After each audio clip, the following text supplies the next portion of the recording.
Meus queridos irmãos, eu quero convidá-los para que abram as suas Bíblias no Salmo. Na verdade, estarei fazendo referência a dois salmos. Primeiro é o Salmo 146 e depois estarei falando de alguns versículos do Salmo 46.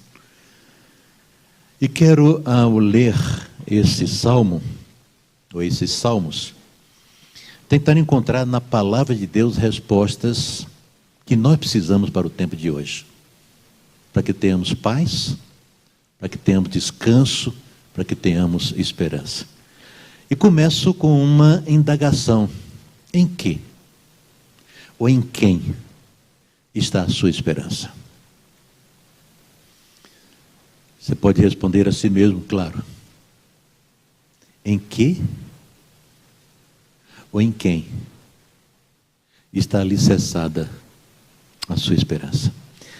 Ouça o que diz o Salmo 146. O salmista começa louvando ao Senhor, dizendo: aleluia! Louva, ó minha alma, ao Senhor. Louvarei ao Senhor durante a minha vida. Cantarei louvores ao meu Deus enquanto eu viver. Não confieis em príncipes, nem nos filhos dos homens, em quem não há salvação. Sai-lhes o espírito, e eles tornam ao pó nesse mesmo dia. Perecem todos os seus desígnios. Bem-aventurado aquele que tem o Deus de Jacó por seu auxílio, cuja esperança está no Senhor, seu Deus, que fez os céus e a terra, o mar e tudo que neles há, e mantém para sempre a sua fidelidade, que faz justiça aos oprimidos, que dá pão aos que têm fome.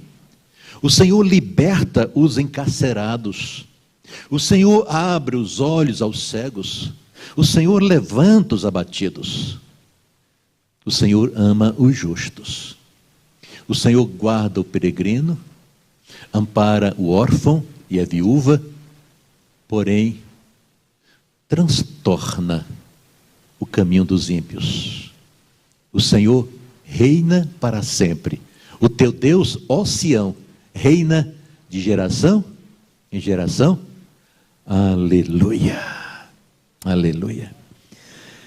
Meus irmãos, eu estava nesta semana, na segunda-feira passada, começando a estudar tema para falar aos irmãos nessa noite, tema que Deus colocou em meu coração, e eu quis fazer alguma pesquisa sobre a situação que nós estamos vivendo hoje no mundo.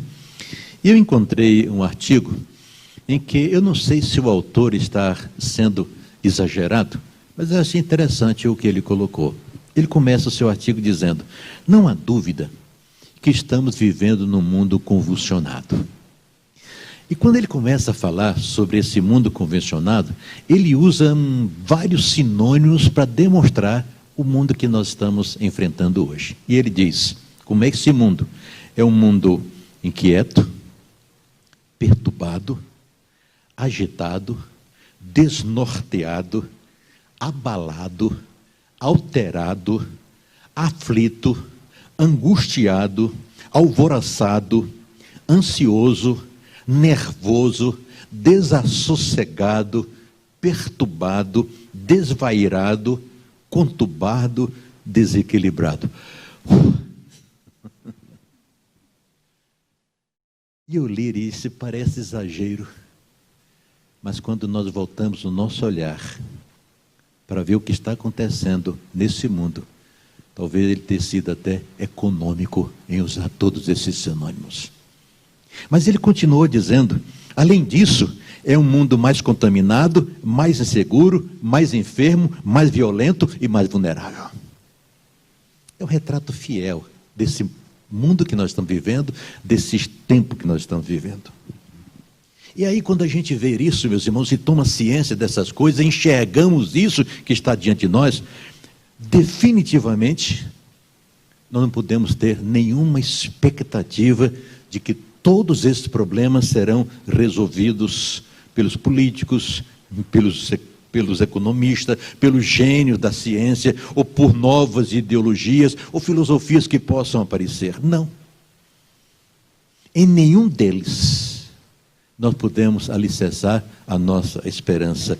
Em nenhum deles nós podemos ter expectativa de que todos esses problemas serão resolvidos. E nós teremos paz. E nós teremos a nossa alma tranquila e sossegada pela ação dos homens. Não. Infelizmente, o que nós olhamos é que esse quadro que está aí tem levado muita gente à depressão e ao desespero. Aí quando olhamos isso, fica aí a pergunta, o que fazer então?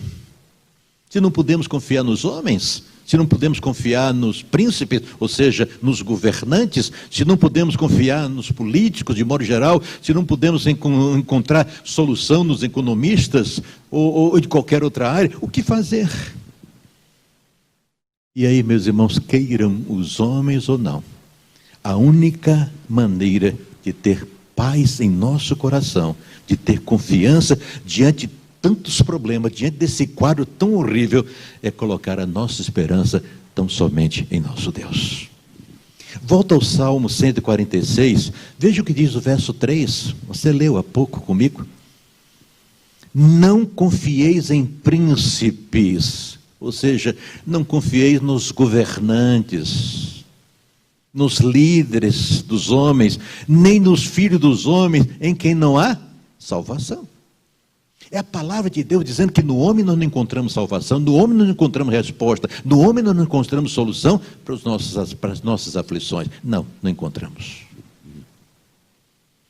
Os homens não são dignos de confiança por causa de sua duplicidade e engano, e por causa da sua fragilidade. O salmista, quando escreve e diz, não confieis em príncipe, ele mostra relutância em confiar no mero homem, por causa da sua incapacidade de fazer por sua vida e por nossa vida o que é preciso fazer. Se ele não tem resposta para eles mesmos, não tem para nós também. Se não tem solução para as suas vidas, não tem para nós. O homem não tem resposta, o homem não tem solução para todas as nossas necessidades. Então, queridos, quando a pessoa mergulha nos problemas ou enfrenta uma grande enfermidade, quando a sua vida física, emocional ou espiritual é ameaçada, é preciso buscar o socorro em quem verdadeiramente pode dar solução. Jesus Cristo diz, no mundo tereis aflições, talvez usando as palavras desse articulista, talvez poderíamos aplicar isso. No mundo tereis inquietações, perturbações, agitações, estareis desnorteados, abalados, alterados, aflitos, angustiados, alvoroçados, ansiosos, nervosos, etc, etc. No mundo tereis tudo isso, mas tende bom ânimo. Nós tende bom ânimo. Esse Jesus que nos exorta a termos bom ânimo, é o Jesus que vem ao nosso encontro e se apresenta como Emmanuel, Deus conosco, que dá paz ao nosso coração e que nos dá certeza de que nele seremos sim vitoriosos. É preciso buscar socorro em Deus, e tão somente em Deus, porque é o único capaz de dar o livramento de que necessitamos. Eu abro o Salmo de número 91, que é tão conhecido de todos nós. A partir do verso 1, é um texto, vamos ler todo o Salmo, que vale a pena.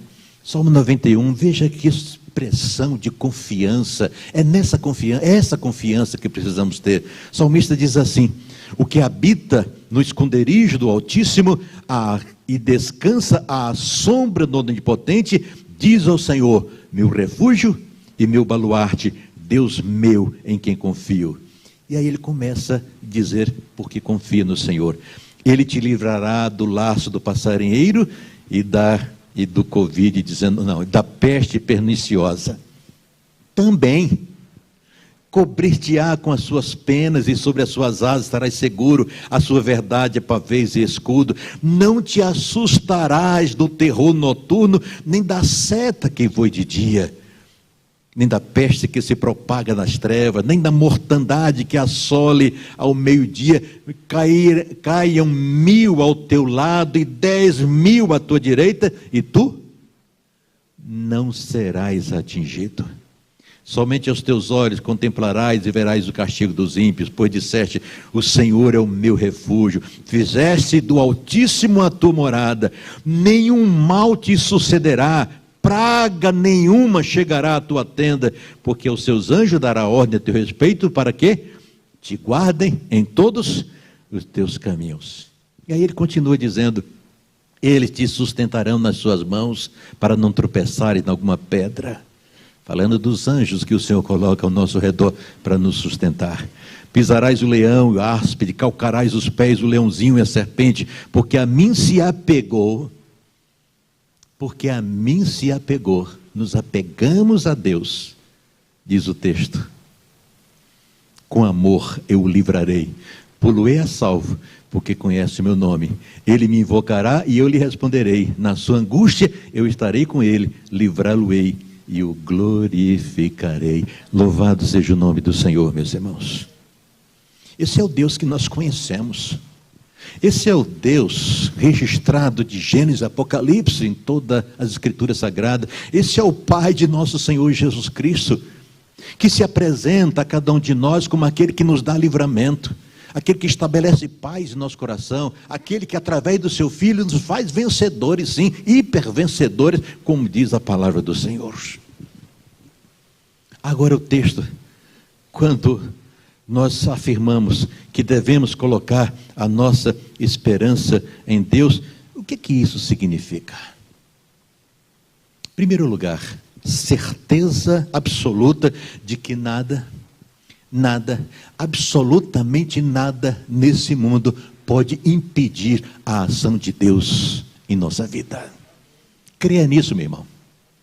Creia nisso, você que está distante, nos vendo, nos ouvindo, creia nessa verdade. Não há nada que impeça Deus. Agindo eu, quem impedirá? A mão forte do Senhor. Às vezes nós temos uma dificuldade enorme de entender isso. Nós temos muita gente, infelizmente, ainda acha que Deus é o Deus criador dos céus e da terra, que criou esse mundo, mas está lá no céu distante, olhando de longe o que está acontecendo nesse mundo. Não. Deus criou e Deus sustenta esse universo e Ele é presente na nossa vida. Ele vem ao nosso encontro. Ele ouve as nossas orações, porque Ele prometeu. E nada, absolutamente nada, impede que Ele venha ao nosso encontro e atenda às nossas necessidades. Eu gosto sempre de mencionar, já menciono muito, porque é marcante a vida daqueles jovens, Sadraque, Mesaque e Abdinego. Está lá em Daniel capítulo 3, verso 27.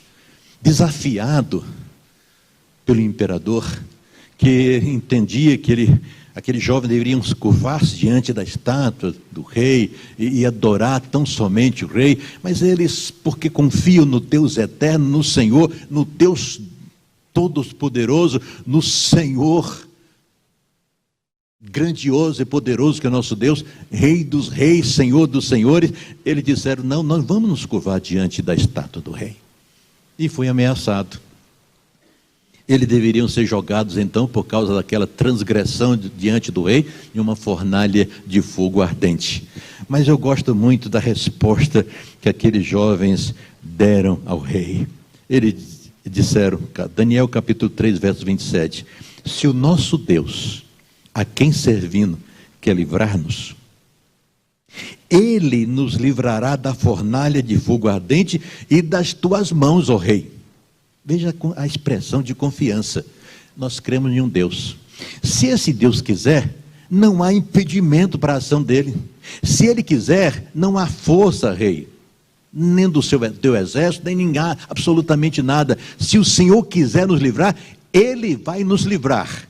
Mas aqueles jovens disseram: fica sabendo, rei, se Deus não quiser nos livrar, nós permaneceremos fiéis a esse Deus. Graças a Deus por esse testemunho. Não serviremos aos teus deuses. Que confiança! Meus irmãos, é essa confiança que nós precisamos ter. Esse Deus de Sadraque, Mesaque e Abednego, que agiu no passado, é o mesmo Deus que está agindo no presente e vai agir por toda a eternidade, porque é o Deus eterno. É verdade que os tempos hoje são difíceis e alguns até acreditam que o Covid-19 seja um sinal dos fins do tempo, algo escatológico. Interpretações à parte. Mas diante de tanta notícia ruim e de tanto desespero das pessoas, como é que podemos fazer para ter alívio e para ajudar as pessoas que estão passando por essas dificuldades? Para que tenha um pouco, pelo menos um pouco de paz, de tranquilidade, de menor sofrimento por causa do coronavírus e de outros conflitos, e de outras enfermidades, e de outras crises. Aí eu convido os irmãos para que voltem, sim, o seu olhar para a palavra de Deus, porque quando nós lemos a palavra de Deus, nós entendemos que a melhor coisa que podemos fazer é repetir a oração do rei Josafá. Vale a pena ler, segundo livro das Crônicas, capítulo 20. Os amonitas e os moabitas estavam atacando o povo de Deus. E eles vieram com um grande exército, com uma grande multidão.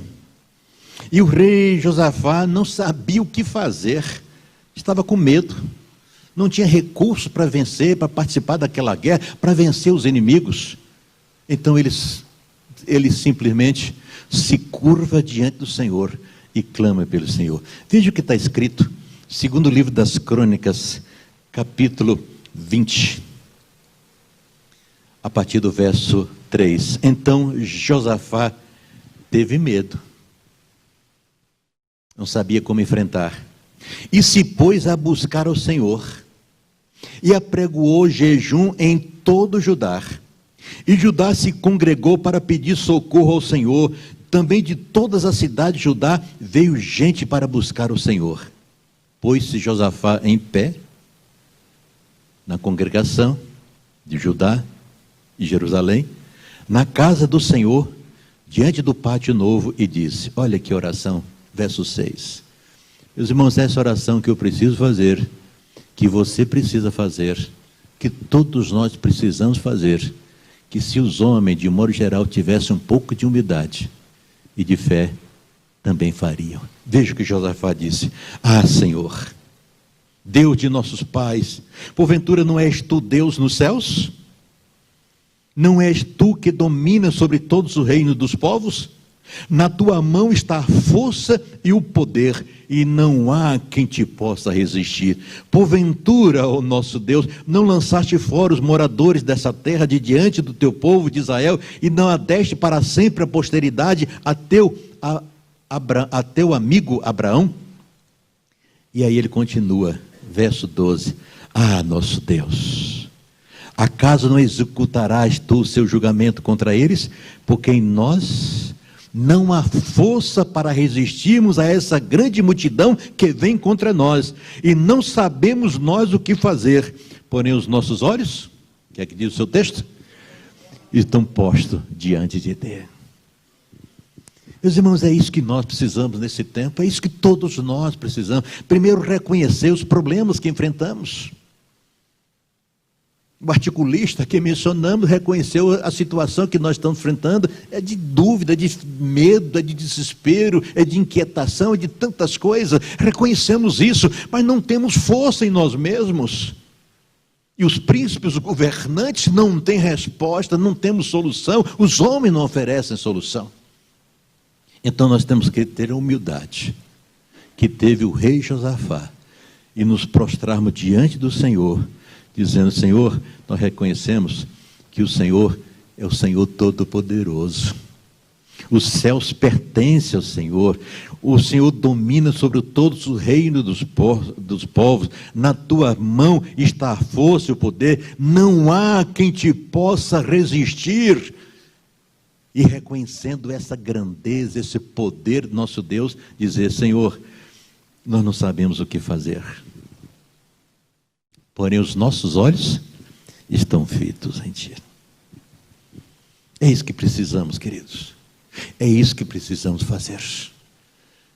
É levar os nossos olhos, fixá-los no autor e consumador da nossa fé, Jesus Cristo, nosso Senhor. A segunda verdade que eu extraio do texto, meus irmãos, é que, primeiro, temos a certeza, nada impedirá a ação do Senhor. E segundo, é descansar na fidelidade de Deus, no cumprimento de todas as suas promessas. Você consegue confiar que Deus cumpre todas as suas promessas? Claro, nossa esperança não está no que temos, nossa esperança não está na capacidade que possuímos, nossa esperança não está nas experiências que acumulamos ao longo do tempo, nossa esperança não está nos príncipes, nos governantes, nos economistas, na ciência, nos filósofos, nas ideologias novas que aparecem. Não, a nossa esperança deve estar depositada tão somente nesse Deus que tem força e poder, e que é o Senhor dos céus e da terra. Por isso temos que descansar no Senhor. Eu gosto de ler biografias.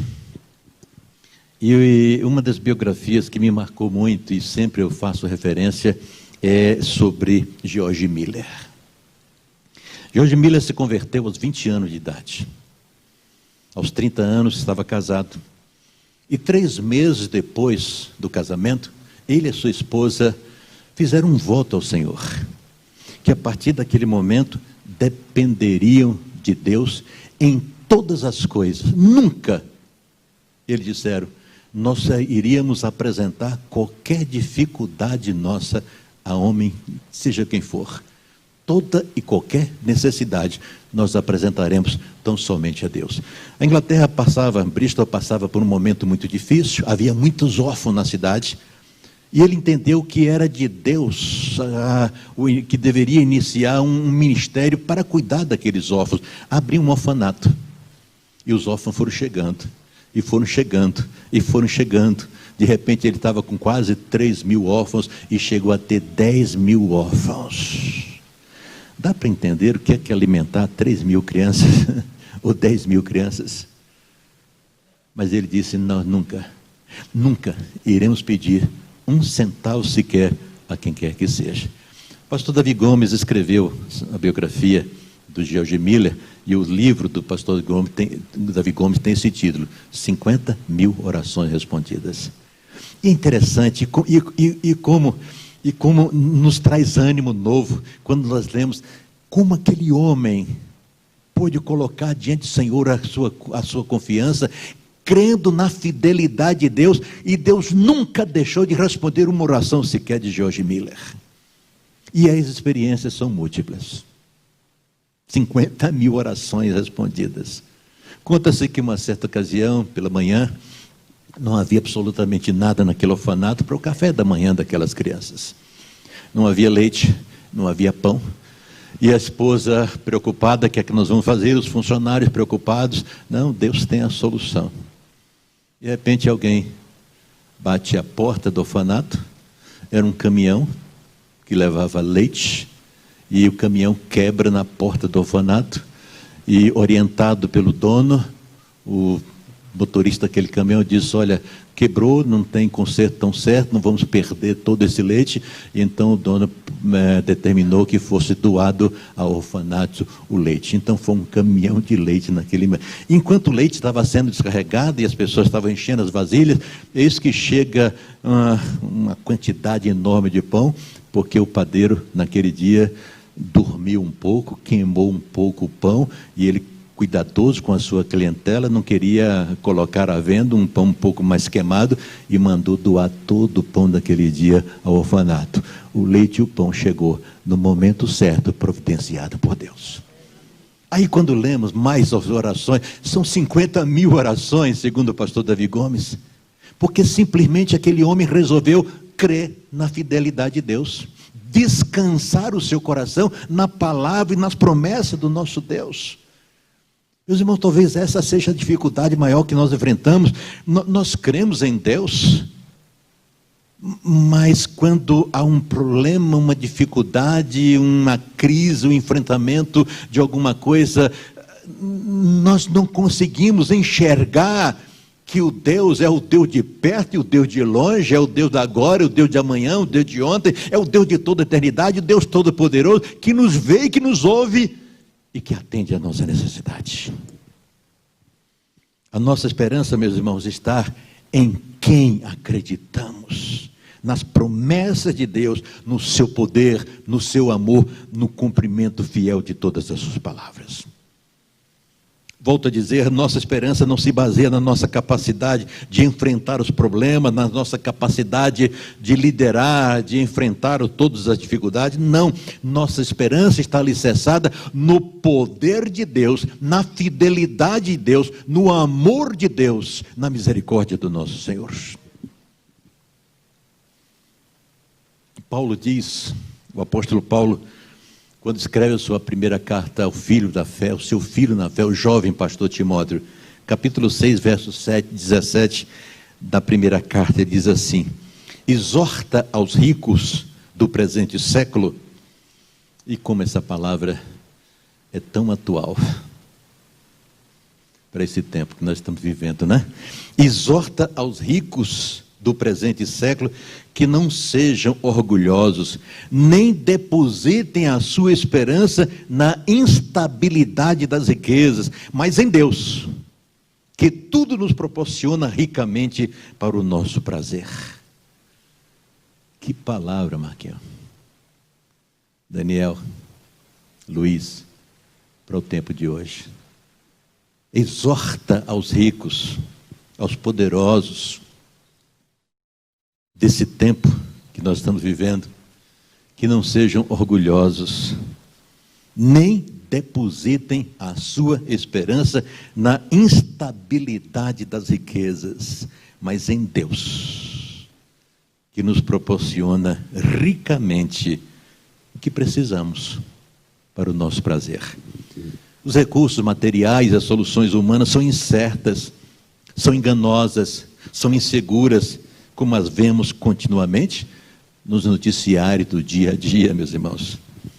Quem poderia acreditar que em algum tempo atrás, de alguns anos atrás, países petrolíferos entrariam em crises econômicas como quem? Sabe quem?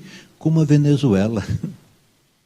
Venezuela fazia parte da OPEP, da Organização dos Países Produtores de Petróleo. Venezuela era rica. E hoje o que é a Venezuela? É pobreza, é miséria, é fome, é violência.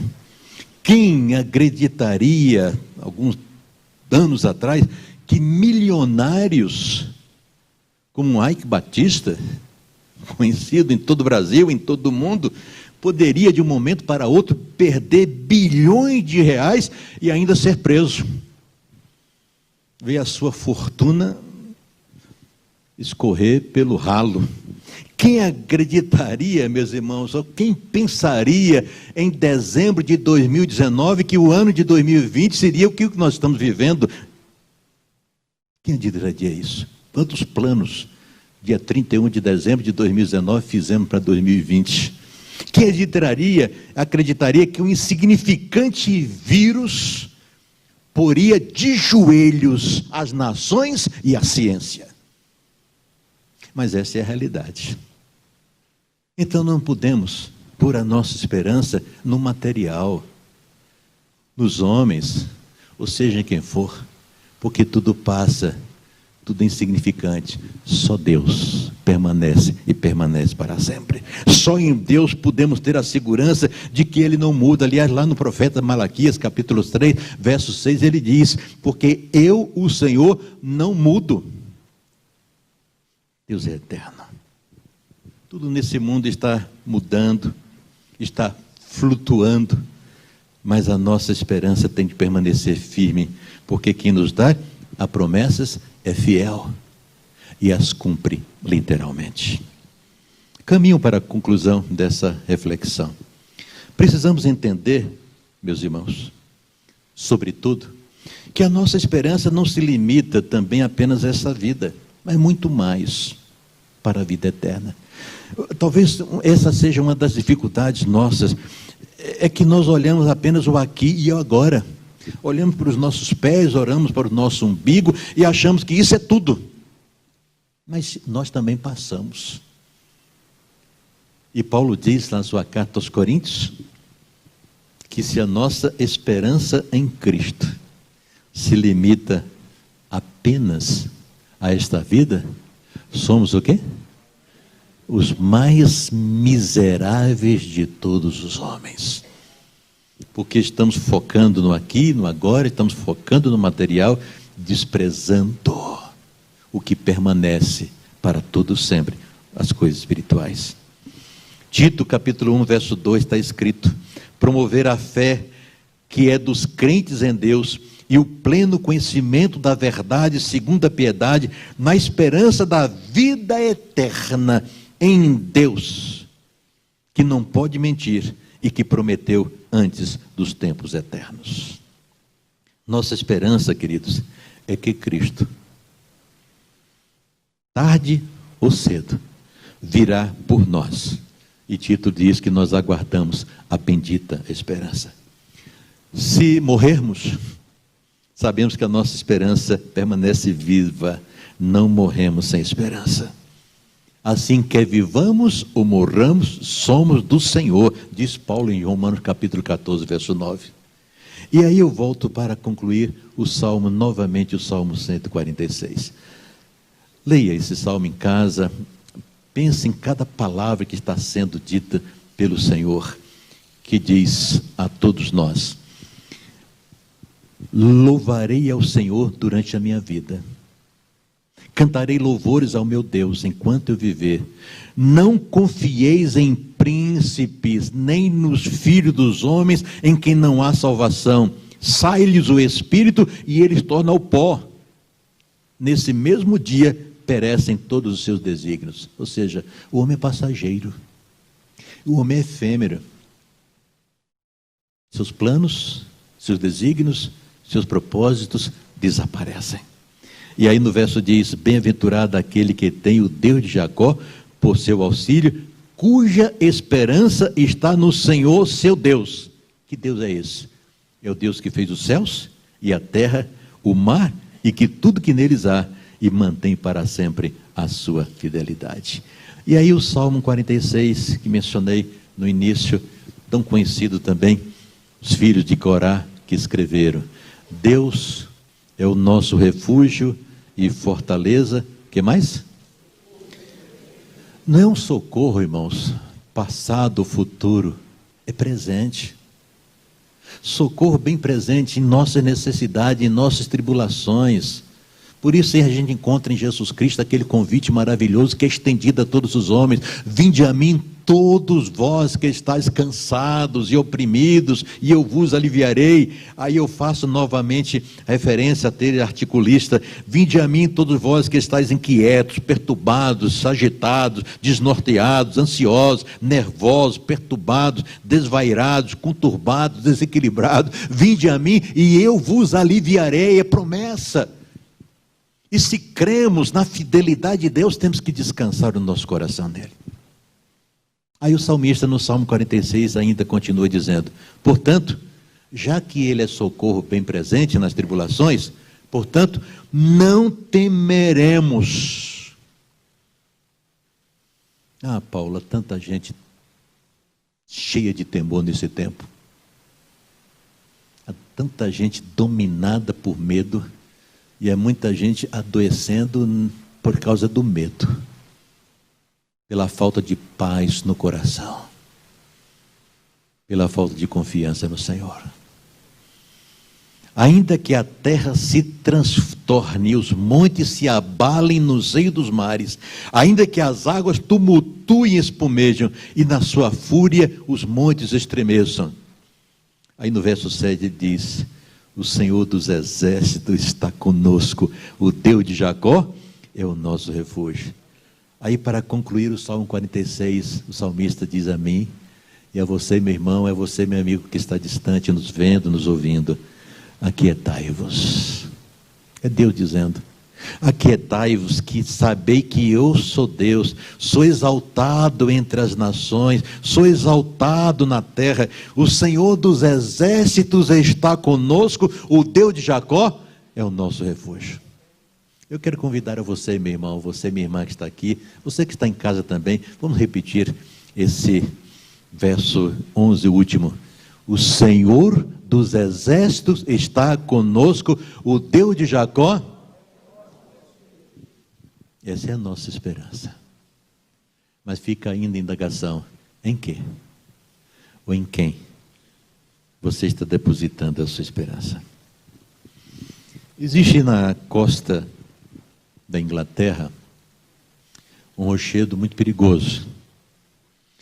Em 1686, século XVII, foi construído ali naquele rochedo um farol para guiar as embarcações. O construtor daquele farol colocou uma inscrição muito orgulhosa, muito arrogante. Ele escreveu: uivai, ó ventos, eleva-te, ó mar, desencadeai-vos, ó elementos, e provai a minha obra. Olha que presunção, né? Que orgulho. Sabe o que aconteceu? Depois de 4 anos, numa noite tempestuosa, aquela orgulhosa construção veio abaixo, ruiu. Algum tempo depois, naquele mesmo lugar, um engenheiro famoso ergueu outro farol. E pouco tempo depois, aquele farol foi destruído por um incêndio. Alguns anos se passaram, e um terceiro arquiteto construiu sobre o Penedo uma nova torre, um novo farol. E nos alicerces daquele farol, ele escreveu as palavras do Salmo 127, verso 1, que diz: se o Senhor não edificar a casa, em vão trabalha os que a edificam. E esse farol, até hoje, ali permanecem e resistem, mostrando a milhares e milhares de marujos o caminho da salvação em tenebrosa noite de tempestade. Queridos, é isso que nós precisamos: construir uma torre, mas com a convicção absoluta de que o Senhor é quem nos ajuda, é quem edifica, é quem nos abençoa, é quem nos fortalece, é quem nos dá segurança, é quem nos faz vencedor. É o Senhor.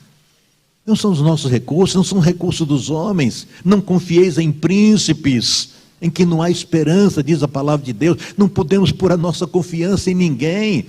Eu estou vendo muito discurso nesse tempo: quando a vacina chegar, ótima, a vacina é essencial, é importante chegar, e se for útil devemos tomar, como tomamos todas as outras vacinas, mas a vacina não é a última esperança. A nossa esperança e única é Jesus Cristo, nosso Senhor.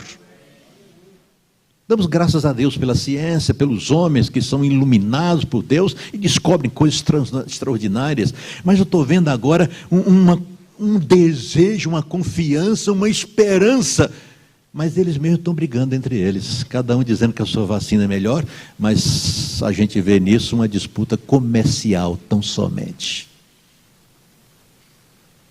Nossa esperança é Deus, meus irmãos. Nossa esperança é o Senhor. Amém? Amém. Eu queria então convidar os irmãos, vamos nos colocar em pé, e nós vamos cantar como parte última desse culto, e dizendo: se Deus é por nós, quem será contra nós? Se Deus é por você, se você está alicerçando a sua esperança em Deus, nada, absolutamente nada, poderá fazer com que você experimente frustração, derrota ou qualquer outra coisa. Porque se Deus é por nós, quem será contra nós? Vamos cantar.